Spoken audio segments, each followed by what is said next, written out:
औरंगाबाद पहुंचे पूर्व ग्रामीण विकास मंत्री भगवान सिंह कुशवाहा। केंद्र और उपेंद्र कुशवाहा पर साधा निशाना। उपेंद्र कुशवाहा को बताया केंद्र का अनुमान।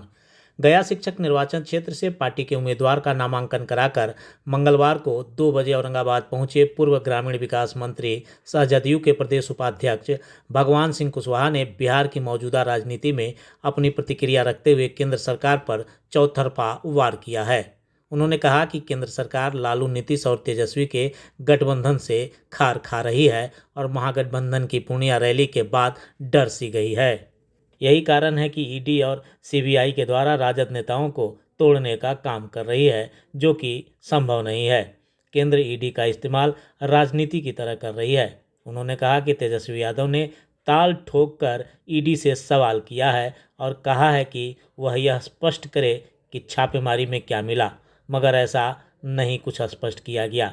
इस मामले में तेजस्वी यादव की गिरफ्तारी के बारे में श्री कुशवाहा ने स्पष्ट किया कि यह संभव ही नहीं है, क्योंकि तेजस्वी गिरफ्तार होंगे ही नहीं और न उनकी पत्नी उप मुख्यमंत्री बनेगी। ये बातें आधिकारिक रूप से कही नहीं जा रही है, बल्कि बीजेपी नेता ऐसी अफवाह उड़ा रहे हैं। श्री कुशवाहा ने उपेंद्र कुशवाहा के राजनीतिक करियर की पोल खोल कर रख दी। उन्होंने कहा कि श्री कुशवाहा 7 बार चुनाव लड़े और नीतीश कुमार की बदौलत 2 बार उन्हें जीत हासिल हुई है। आज बीजेपी ने उन्हें हनुमान बनाकर महागठबंधन को तोड़ने के लिए भेजा है, क्योंकि उनके कारवा की पूरी फंडिंग बीजेपी कर रही है। भगवान सिंह कुशवाहा ने कहा कि कौन सी आईबी रिपोर्ट आई है कि उपेंद्र कुशवाहा पर खतरा है। उन्होंने कौन सी लड़ाई लड़ी है कि उन्हें किसी से क्षति पहुंच रही है। क्या उन्हें तेजस्वी जी, नीतीश जी या महागठबंधन के नेताओं से भय है? लेकिन दिल्ली वाले उन्हें महागठबंधन को लंका बताकर उसे जलाने के मकसद से बिहार भेजा है और उन्हें सुरक्षा प्रदान की है। आपको बता दें कि बिहार में जब से महागठबंधन बना है, नीतीश कुमार और लालू प्रसाद तेजस्वी की जहाँ जोड़ी बनी है, जोड़ी लगा है, तो उस समय से महागठबंधन पर हमला किए जा रहे हैं। महागठबंधन के नेताओं पर हमला किए जा रहे हैं। इतना ही नहीं, बल्कि आपको हम बता दें कि पूर्णिया में महागठबंधन का विशाल रैली हुआ था। उस रैली से बीजेपी कांप गई है। बीजेपी की स्थिति बहुत भयावह हो गया है, मतलब बीजेपी डरा हुआ है। तो डरा हुआ है तो भाई अपना काम करे, लेकिन ये जो महागठबंधन के नेताओं को तोड़ा जा रहा है, नेताओं पर हमला किए जा रहे हैं, नेताओं को किसी न किसी केस में फंसाया जा रहा है, यहाँ तक कि ईडी का और सीबीआई का इस्तेमाल महागठबंधन को तोड़ने में लगा है। तो हम तो कहना चाहेंगे भारत सरकार के माननीय प्रधानमंत्री जी से कि ईडी का काम राजनीति करना नहीं है, राजनीतिक दल को मदद करना नहीं, वो अपना स्वतंत्र इकाई अपना काम करे। अब बताइए, इन्होंने तेजस्वी यादव पर जितना हमला हुआ है, जितना उसके यहाँ छापेमारी हो रही है, और कुछ मिला नहीं। हम तो ये भी मांग करेंगे, तेजस्वी जी भी मांग किए हैं कि भाई इस बात की खुलासा किया जाए कि तेजस्वी के घर में मिला आपको क्या, आय से ज़्यादा संपत्ति क्या क्या मिला आपको, कौन कौन चीज़ मिला। तो ऐसी स्थिति में खुलासा नहीं करके आज सोशल मीडिया पर आप मीडिया में प्रचार करना, इतना करोड़ रुपया मिला, इतना लाख रुपया मिला, इतना क्विंटल सोना मिला, तो यार ऐसा स्थिति अपना करके मैं समझता हूँ अच्छा काम नहीं है। हम लोग इसका घोर निंदा करते हैं, इसका विरोध करते हैं। ऐसा माना जा रहा है कि इस मामले में तेजस्वी यादव की गिरफ्तारी होगी और उनकी पत्नी उप मुख्यमंत्री के पद पर शपथ लेंगी। ऐसे क्या मामला? दरअसल गिरफ्तारी तो होगा ही नहीं। किस चीज़ में गिरफ्तारी होगी? अवैध संपत्ति पकड़ाएगा तब न गिरफ्तारी होगी। ये तो पहले ईडी घोषणा करे कि हमने इतना चीज बरामद किया, इतनी राशि बरामद किया।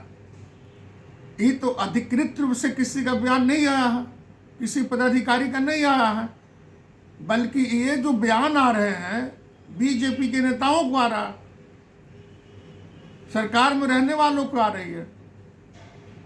तो ऐसी इस स्थिति में जब तक उनका अधिकृत बयान नहीं आता है, तो ये तो बोला तेजस्वी यादव वहाँ से दिल्ली से लौटने के बाद कहे कि मैं ठोक करके बोलता हूँ कि सीबीआई या ईडी पहले ये घोषणा करे कि हमारे घर से क्या बरामद हुआ है। तो बरामदी का सूची तो दीजिए, सार्वजनिक कीजिए। इसी तरह से नहीं ना किसी पर केस कर दीजिएगा। केस कर दीजिएगा तो बिहार के लोग बैठे नहीं ना रहेंगे। महागठबंधन लड़ेगा, रोड पर आकर लड़ेगा और सदन में भी लड़ेगा। उपेंद्र कुशवाहा जी मैं समझता हूँ पार्टी के नेता रहे हैं और उनके बारे में हमसे कहीं ज़्यादा आप जानते होंगे, क्योंकि इसी इलाके के वो दो बार एमपी के उम्मीदवार भी रहे हैं, एक बार भारत सरकार में मंत्री भी रहे हैं और अभी तक 7 बार चुनाव लड़े बिहार में। 2 बार चुनाव जीते, एक विधानसभा का चुनाव जीते तो नीतीश कुमार के साथ रहे तब जीते, और लोकसभा का भी चुनाव जीते तो नीतीश कुमार के साथ रहे तब जीते। एक बाद उन्होंने कभी 7 बार चुनाव में 1 बार चुनाव नहीं जीते हैं। तो ऐसी स्थिति में अब नीतीश कुमार पर ही आजकल प्रहार कर रहे हैं। और कौन बुलवा रहा है? तो दिल्ली वाले लोग बुलवा रहे हैं, दिल्ली की सरकार बुलवा रही है। और इनको दिल्ली की सरकार ने हनुमान बना करके भेजा है कि आप जाइए लंका में आग लगाइए, महागठबंधन में आग लगाइए, महागठबंधन को तोड़िए। इसकी कोशिश कर रहे हैं, क्योंकि महागठबंधन से ही ज़्यादा डर नरेंद्र मोदी की सरकार को है, बीजेपी को है। तो इनको भेजा गया है कि इसमें तोड़ फोड़ कीजिए और इसके लिए साधन मुहैया कराया जा रहा। सबसे बड़ी बात है उपेंद्र कुशवाहा जी का जो करवा चल रहे हैं, घूम रहे हैं, लोगों से मिल रहे हैं, अपना दुख दर्द कह रहे हैं, तो इसमें बीजेपी के योगदान है। बीजेपी ने इनको फंडिंग कर रही है, पैसे दे रही है और उसी की कड़ी में उनको सुरक्षा प्रदान किया गया है। क्या खतरा है अभी? उपेंद्र कुशवाहा कौन लड़ाई लड़ते हैं? आज तक किसी तरह का संघर्ष नहीं किया है, कोई लड़ाई नहीं लड़े हैं। तो इनका खतरा किन से है? उपेंद्र कुशवाहा जी तो बतावे कि खतरा किन से है। तेजस्वी से खतरा है, नीतीश कुमार से खतरा है, कांग्रेस पार्टी से खतरा है, हम पार्टी से खतरा है, माले से खतरा है। इनको खतरा किन से है? कौन IBA ने रिपोर्ट दे दिया कि इन पर खतरा है?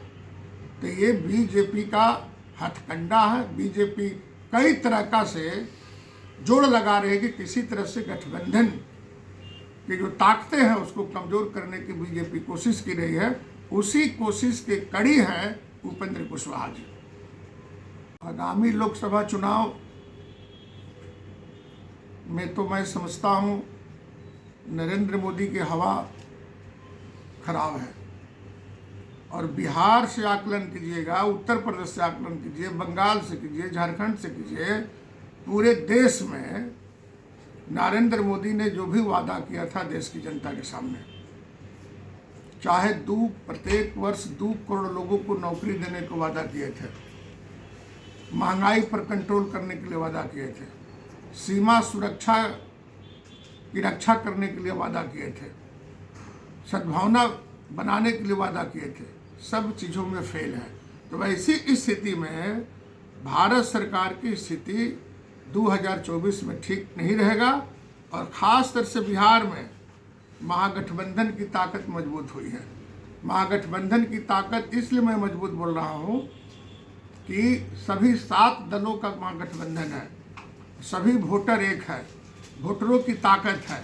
तो यहाँ बिहार में तो सफाया होगा, 40 में 40 सीट महागठबंधन की जीत दर्ज होगी, उसमें कहीं से दो राय नहीं है। ऐसा देखा जाता है आमतौर पर जब टिकट का बंटवारा होता है वहीं मन भिन्नता भी होती है, मत भिन्नता भी होती है, दुराव भी होता है। तो कैसे सामंजस्य टिकट को लेकर बैठाए जाएंगे? हालांकि आपको बता दें कि महागठबंधन के नेता नीतीश कुमार और लालू यादव है और दोनों नेताओं का वैचारिक सहमति है, किसी तरह का अंतर्विरोध नहीं है। महागठबंधन में किसी तरह का अंतर्विरोध नहीं है और जब अंतर्विरोध नहीं है, मिलजुल करके गठबंधन हुआ है, तो वैसी स्थिति में एक ही टारगेट है बीजेपी को यहाँ से हराना। तो जब सभी महागठबंधन के नेताओं का एक ही टारगेट है तो टिकट बंटवारा में भी कोई गड़बड़ी नहीं होगा, बैठ करके सुलझा लिया जाएगा।